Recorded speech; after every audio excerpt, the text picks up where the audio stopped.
Hello बच्चों, स्वागत है आपका। आप इसमें देख रहे हैं कि इकाई 4 आपको दे रखी है। 12वीं हिंदी के इम्पोर्टेंट ऑब्जेक्टिव हम आपको यहाँ से बताने वाले हैं, तो बने रहिए वीडियो में। देखिए, सबसे पहला क्वेश्चन है, वे विभिन्न शब्द जिनका स्रोत संस्कृत नहीं है भारत में ग्राम्य क्षेत्रों अथवा जनजातियों में बोली जाने वाली विभिन्न भाषा परिवारों के कहलाते हैं। तो इसका आंसर हो जाएगा आपका क्षेत्रीय शब्द। क्या कहलाते हैं वो? क्षेत्रीय शब्द। ठीक है। इसके बाद जो है नेक्स्ट हम बात करते हैं, नेक्स्ट क्वेश्चन, निम्न में से अवधारणा बोधक निपात शब्द नहीं है। इसका आंसर है काश। थर्ड है, काश आज वर्षा होती। इस वाक्य में काश कौन सा निपात शब्द है? तो इसका आंसर हो जाएगा विस्मय बोधक। इसका आंसर हो जाएगा विस्मय बोधक। जल्दी जल्दी से हम इस पेपर को सोल्व कर लेते हैं, मतलब इन ऑब्जेक्टिव्स को सोल्व कर लेते हैं जो आपके एग्जाम के लिए महत्वपूर्ण है। इनमें से एक भी ऑब्जेक्टिव जो है आपका इस इकाई से बाहर नहीं जाने वाला है। निम्न में से तकनीकी शब्द नहीं है तो अंगोचा। अंगोचा इसका आंसर हो जाएगा। पांचवा है, जो शब्द विभिन्न शास्त्रों और विज्ञानों में ही प्रयुक्त होते हैं, संबंध शास्त्र या विज्ञान के प्रसंग में जिनकी परिभाषा दी जा सके कहलाते हैं। तो ऐसे शब्दों को हम कहते हैं परिभाषिक शब्द। क्या कहते हैं? परिभाषिक शब्द। क्वेश्चन नंबर 6 है, राष्ट्रभाषा के लिए प्रयुक्त किए जाने वाले शब्द हैं। तो राष्ट्रभाषा के लिए प्रयुक्त किए जाने वाले शब्द है संपर्क। राजभाषा को अंग्रेजी में कहते हैं, इसका आंसर है ऑफिशियल लैंग्वेज। राजभाषा को क्या कहते हैं? Official language. 8वां क्वेश्चन है, राज्य विशेष में कामकाज की भाषा है। तो ये है आपकी राजभाषा। क्या है? राजभाषा। राज्य विशेष में कामकाज की भाषा राजभाषा। शब्दों के अर्थपूर्ण समूह को कहते हैं, तो इसे कहते हैं वाक्य। क्या कहते हैं? वाक्य। इसके बाद है, अर्थ की दृष्टि से वाक्य के भेद। ये आपको बताना, ये बहुत इंपॉर्टेंट क्वेश्चन है, इसको याद रखना। 8 होते हैं। कितने होते हैं? 8। अर्थ की दृष्टि से 8 होते हैं। रचना के अनुसार वाक्य के भेद होते हैं। ये भी इनमें से आपको क्वेश्चन बिल्कुल देखने को मिलेगा एग्जाम में। तो इसमें आपका आंसर जाएगा, रचना के आधार पर जो वाक्य होते हैं वो होते हैं 4। ठीक है। अर्थ के आधार पर 8 और रचना के आधार पर 4। क्वेश्चन नंबर 12 है, जिस वाक्य में एक ही संज्ञा और क्रिया का प्रयोग होता है उसे कहते हैं। तो जिस वाक्य में एक ही क्रिया और संज्ञा का प्रयोग होता है उसे बोलते हैं सरल वाक्य। 13वां है, ऐसे वाक्य जिसमें प्रार्थना, इच्छाएं, आशीष प्रकट होता है कहलाते हैं। तो इच्छावाचक शब्द। आंसर हो जाएगा इच्छावाचक शब्द। 14 नंबर का क्वेश्चन है, मानव के विचारों को प्रकट करने वाला सार्थक शब्दों का व्यवस्थित समूह। तो ये कहलाएगा वाक्य। वाक्य जो होता है वो सार्थक शब्दों का व्यवस्थित समूह होता है। अगला क्वेश्चन है, वहाँ अच्छा खेला परंतु हार गए। वाक्य किस तरह का वाक्य है? तो वहाँ अच्छा खेला लेकिन हार गया, तो संयुक्त वाक्य है। आ वाला इसका आंसर है। 16 क्वेश्चन है, अंगार उगलना का अर्थ है। तो अंगार उगलना का अर्थ हो जाएगा कठोर वचन कहना। क्या हो जाएगा? कठोर वचन कहना। दा वाला। इसके बाद 17वां क्वेश्चन, आंखों पर चर्बी छाना का अर्थ है। तो आंखों पर चर्बी छाने का अर्थ यहाँ पे हो जाएगा अभिमान करना। सा वाला इसका आंसर हो जाएगा अभिमान करना। इसके बाद क्वेश्चन नंबर 18 है, आंधी के आम का अर्थ क्या है? तो आंधी के आम का अर्थ यहाँ पे हो जाएगा सस्ती वस्तु। ठीक है। 19वां है, मंत्र फूकना का अर्थ। तो मंत्र फूकना का अर्थ होता है, यहाँ पे हम इसको बता सकते हैं बरगलाना। ठीक है। बरगलाना। ठीक है। मंत्र फूकना मतलब बरगलाना। 20वां है, मक्खी पर मक्खी मारना का अर्थ। मक्खी पर मक्खी मारने का अर्थ क्या है? तो मक्खी पे मक्खी मारने का अर्थ होता है निरर्थक काम को लगातार करना। ठीक है। तो इसका आंसर जो हो जाएगा आपका हो जाएगा दा वाला, निरर्थक काम को लगातार करना। 21वां, खुलेआम खुले खजाना का अर्थ। खुलेआम खुले खजाना का अर्थ क्या है? तो इसका अर्थ हो जाएगा अपने सामने प्रकट रूप में, सबके सामने प्रकट रूप में। ठीक है। ये इसका आंसर हो जाएगा। इसके बाद क्वेश्चन नंबर 22 है, काठ की हांडी बार बार नहीं चढ़ता का अर्थ क्या है? काठ की हांडी बार बार नहीं चढ़ती का क्या अर्थ है? तो इसका जो अर्थ हो जाएगा क्वेश्चन नंबर 22 में जो हम बताएंगे, छल कपट वाला। छल कपट का व्यवहार हमेशा नहीं चलता। ठीक है। इसका 23वां क्वेश्चन, अपने मरे बिना स्वर्ग नहीं दिखता। अपने मरे बिना स्वर्ग नहीं दिखता। इसका आंसर हो जाएगा प्रयत्न किए बिना। प्रयत्न किए बिना क्या नहीं होता है? तो प्रयत्न किए बिना वास्तविकता सामने नहीं आती। ठीक है। तो इसका जो आंसर है वो हो जाएगा आपका सा वाला, प्रयत्न किए बिना वास्तविकता सामने नहीं आती। 24वां क्वेश्चन है, आए थे हरिभजन को ओटन लगे कपास का अर्थ, आए थे हरिभजन को ओटन लगे, तो इसका सा वाला है किसी कार्य विशेष की उपेक्षा कर किसी अन्य कार्य में लग जाना। ठीक है, कार्य करने तो कौन सा आए थे लेकिन करने कौन सा लग गए। 25वां है ढाक के वही 3 पात होना का अर्थ। ये एक इंपॉर्टेंट क्वेश्चन है, इसको याद रखना अपने को। ढाक के वही 3 पात होना का अर्थ क्या है, तो सदा एक सा होना, सदा एक सा होना मतलब बदलना नहीं। ठीक है, अब हम देख लेते हैं रिक्त स्थान। तो कुछ रिक्त स्थान भी है यहाँ पे, तो फटाफट से इनके आंसर्स भी देखते जाते हैं। रिक्त स्थानों में सही शब्द चुनकर लिखिए, आपको ऑप्शन भी दे रखे हैं इनमें। पहला है वहाँ शब्द जो क्षेत्र विशेष में बोले जाते हैं क्या कहलाते हैं, तकनीकी क्षेत्र कहलाते हैं। क्षेत्रीय शब्द, तो क्षेत्रीय शब्द इसका आंसर है। दूसरा, किसी निर्मित अथवा खोजी गई वस्तु अथवा विचार को व्यक्त करने वाले शब्द खालिस्तान कहलाते हैं, तो इसमें आएगा तकनीकी शब्द। ठीक है, इसमें आएगा तकनीकी शब्द। थर्ड वाला है वे शब्द जो वाक्य में किसी शब्द के बाद बल देने के लिए लगाए जाते कहलाते हैं, तो ये निपात शब्द आएंगे, निपात शब्द। तो तीनों शब्दों की यहाँ पे डिफिनेशन भी आपको मिल चुकी है ऑब्जेक्टिव के थ्रू। ठीक है, रिक्त स्थान के थ्रू। फोर्थ वाला है वे शब्द जो किसी ज्ञान विज्ञान के विशेष क्षेत्र में एक विशिष्ट तथा निश्चित अर्थ में प्रयुक्त किए जाते कहलाते हैं, तो आपको अब चौथे का बताना है, ये तकनीकी शब्द, ये फिर से रिपीट हुआ तकनीकी शब्द। पांचवा है आपका हलदार साहब अब भी नहीं समझ पाए में भी शब्द है, निपात शब्द है। कौन सा है, निपात। ये बार बार रिपीट हो रहा है, इसको याद रखना। निपात भी जो है वो निपात शब्द है। वर्षा से नदियों का खालिस्तान तीव्र हो जाता है, तो प्रभाव की प्रवाह, तो प्रवाह तीव्र हो जाता है। प्रभाव मतलब होता है इफेक्ट, और प्रवाह मतलब होता है बहना। भारत देश में बाढ़, 7वां क्वेश्चन है, भारत देश में बाढ़ से प्रतिवर्ष बहुत होती है क्षति की क्षति, तो ये तो बहुत सिंपल सा है, क्षति होती है। क्या होती है, क्षति। इसके बाद नेक्स्ट है हमें पान से सदैव बचना चाहिए। कौन से पान से, तो मद्यपान, पीछे वाला आएगा, मद्यपान से हमें बचना चाहिए। ठीक है, इसके बाद नवा है आजकल अच्छी फसल प्राप्त करने के लिए खालिस्तान बीज बोए जाते हैं संकर के शंकर, तो संकर मतलब मिलाने वाले बीज। इसके बाद है 10वां शब्द युग्म के प्रकार है। कितने प्रकार है शब्द युग्म के, तो आपको इसमें बताना है। 10वें में आंसर आपका रहेगा 4। कितने रहेंगे, 4 इसका आंसर है। 11वां जब एक ही शब्द की पुनरावृत्ति होती है तो उससे खालिस्तान शब्द युग्म कहते हैं, तो कौन सा शब्द युक्त कहते हैं, तो पुनरुक्त शब्द युग्म, इसका आंसर हो जाएगा पुनरुक्त शब्द युग्म। ठीक है, इसके बाद जो है नेक्स्ट क्वेश्चन है 12वां वाक्य खालिस्तान है सार्थक शब्द समूह या निरर्थक, तो इसका आंसर आपको बताना है। वाक्य क्या है, 12वें क्वेश्चन का आंसर आपको बताना है, तो सार्थक ही इसका आंसर, निरर्थक तो होता ही नहीं है, तो सार्थक शब्द समूह। 13 वहाँ कहाँ गया है खालिस्तान वाक्य प्रश्नवाचक या निषेधार्थ, तो ये प्रश्नवाचक है, प्रश्न पूछा जा रहा है कि वहाँ कहाँ गया। 14वां है कि वाक्यों में किसी बात को साधारण रूप से कहा जाता है, तो संकेतवाचक वाक्यों में कहा जाता है कि वाक्यवाचक में कहा जाता है ना। और इसमें ऑप्शन दे रखा है क्या, तो इसमें शायद ऑप्शन सही नहीं दे रखा है, इसमें विधिवाचक आएगा।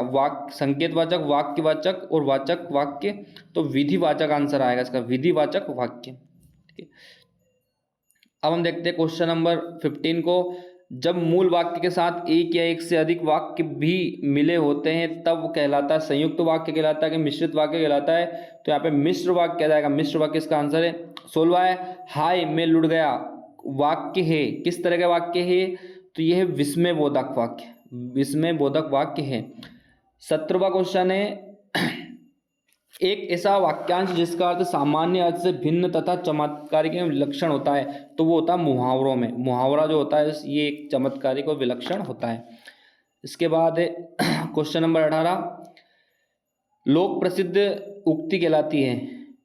लोक प्रसिद्ध उक्ति क्या कहलाती है, तो लोकोक्ति, ये डेफिनेशन है लोकोक्ति। लोक प्रसिद्ध उक्ति लोकोक्ति। 1900 दाल न गलना मुहावरे का अर्थ क्या है, तो दाल न गलना का मतलब होता है सफल ना होना, सफल ना होना ना। इसके बाद जो है नेक्स्ट है एक पद खालिस्तान प्रसिद्ध मुहावरा है, 2 काज की 2 राज, तो 2 काज यहाँ पे इसका आंसर हो जाएगा।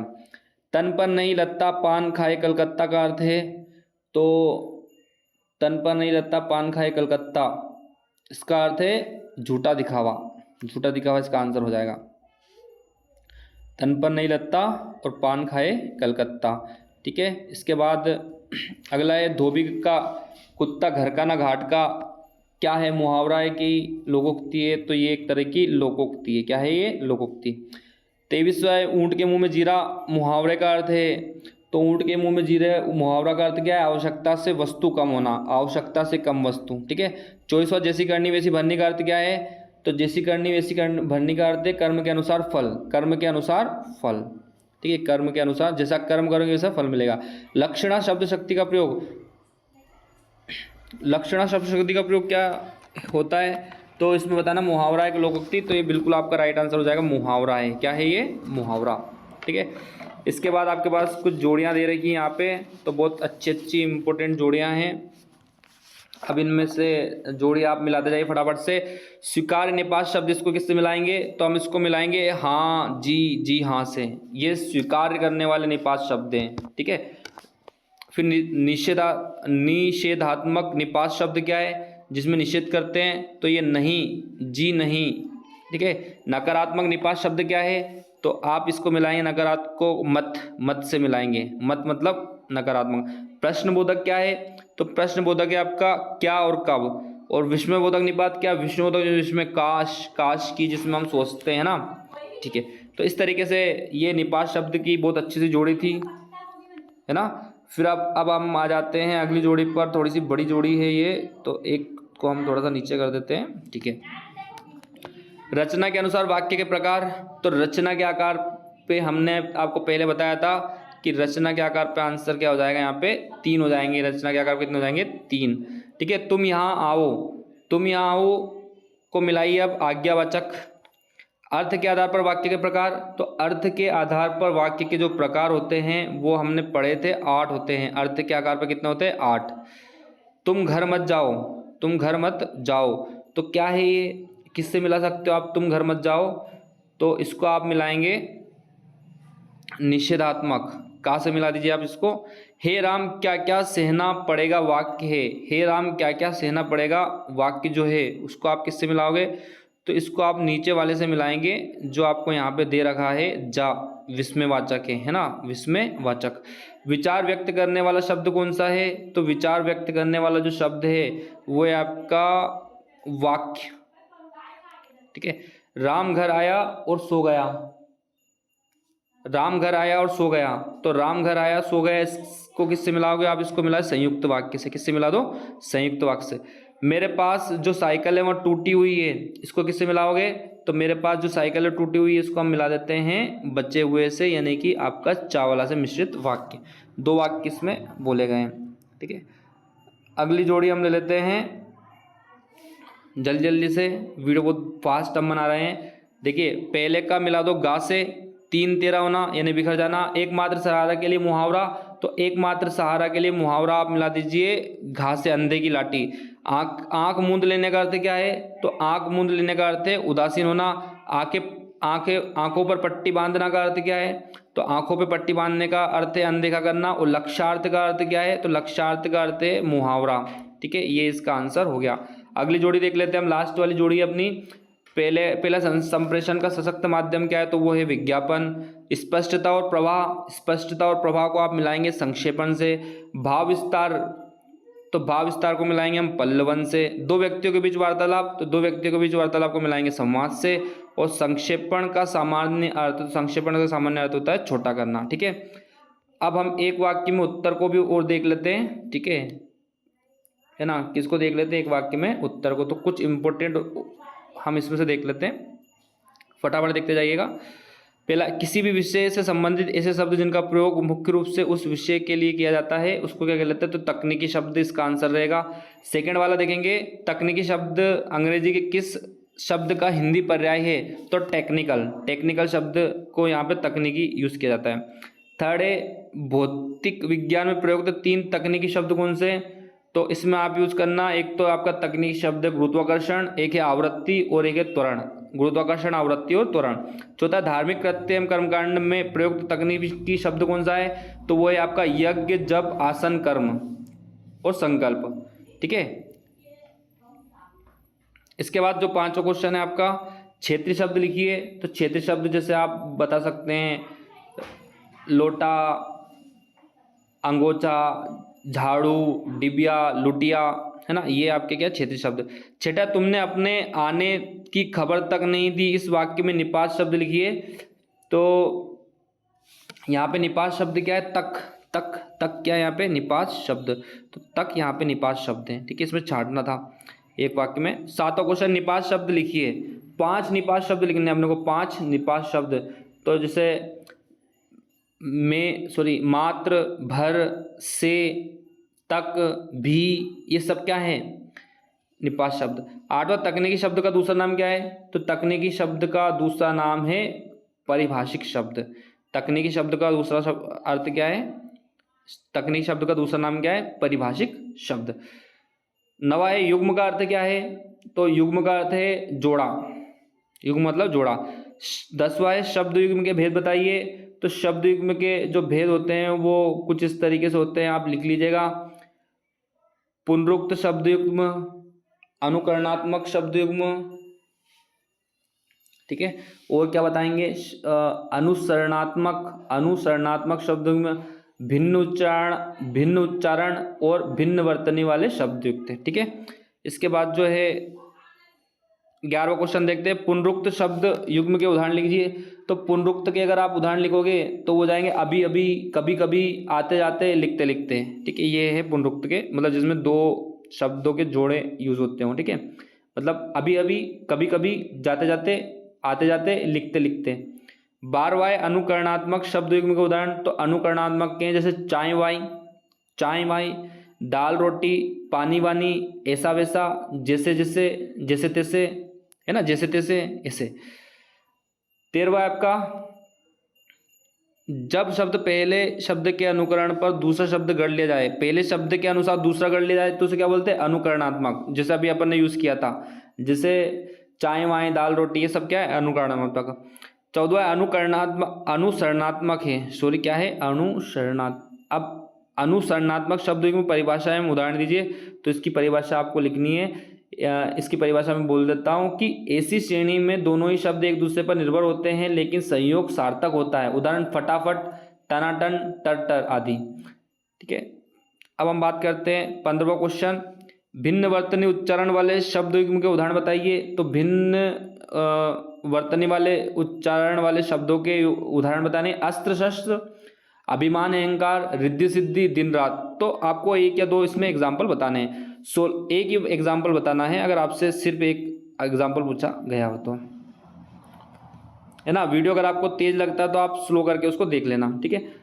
16वां क्वेश्चन है कि राम शायद घर पर ही हो, किस प्रकार का वाक्य, तो ये संदेहवाचक है। 17वां क्वेश्चन है आज्ञावाचक वाक्य का एक उदाहरण दीजिए। तो तुम समय से पढ़ो, तुम समय से घर आओ, तुम समय से अपना काम करो, ये सब आज्ञावाचक है। 18वां है आपका, यदि मधु जानती तो जरूर मेरे घर आती, किस प्रकार का वाक्य, तो ये संदेहवाचक है। किस तरह का है, संदेहवाचक, संदेहवाचक शब्द वाक्य है। सॉरी संदेहवाचक नहीं, सॉरी संकेतवाचक, क्या है, संकेतवाचक, संकेत दे रहा है उसमें। 19वां शाम जा रहा है वाक्य किस प्रकार का है, तो शाम जा रहा है ये वाक्य सरल वाक्य। 20वां मिश्रित वाक्य का एक उदाहरण, तो कोई सा भी आप उदाहरण दे सकते हो, जैसे वहाँ कौन सा मनुष्य है जिसने महात्मा गांधी का नाम सुना हो, है ना, इस तरीके से जोड़ के बताना है आपको, ठीक है। 21वां है आपका, जब कोई सरल और मिश्रित वाक्य समूह अवयवों के द्वारा एक ही वाक्य में जुड़े रहते हैं क्या कहलाते हैं, तो ये कहलाते हैं आपके संयुक्त वाक्य, क्या कहलाते हैं, संयुक्त वाक्य। 22वां वाक्यों का वर्गीकरण मुख्यतः कितनी दृष्टि से किया गया है, तो 3 इसका आंसर है। कितना आंसर इसका, 3। 23वां क्वेश्चन है राम घर पर है, क्या संदेहवाचक प्रूफ बताओ। इसका संदेहवाचक तो हम बता देंगे क्या राम घर पर है ना, क्या बोल देंगे, क्या राम घर पर है। 24वां क्वेश्चन है परंपरा के विरुद्ध, सॉरी उल्टी गंगा बहना का अर्थ क्या है, तो उल्टी गंगा बहने का अर्थ है परंपरा के विरुद्ध कार्य करना, परंपरा के विरुद्ध कार्य करना। 25वां है छोटे छोटे वाक्यांश क्या कहलाते हैं, तो मुहावरे कहलाते हैं, क्या कहलाते हैं, मुहावरे। 26वां है एकमात्र सहारा, इसका आंसर हो जाएगा अंधे की लाठी, यानी कि एकमात्र सहारा। 27वां है गागर में सागर भरना, गागर में सागर भरना, तो बहुत कम शब्दों में अधिक कह देना, ठीक है। और 28वां लोकोक्ति को अन्य नाम से जाना जाता है, उसको बताना आपको लोकोक्ति को किस अन्य नाम से जाना जाता है। तो लोकोक्ति को जो है जिस अन्य नाम से जाना जाता है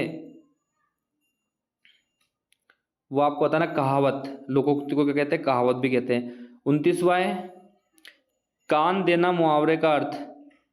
तो कान देने के मुहावरे का अर्थ आपको मुहावरे का अर्थ बताना है। जैसे हम इसमें कह सकते हैं कि शिक्षक की बातों पर विद्यार्थी जो है कान देते हैं। कान देते हैं मतलब कि वो उसको सही से सुनते हैं।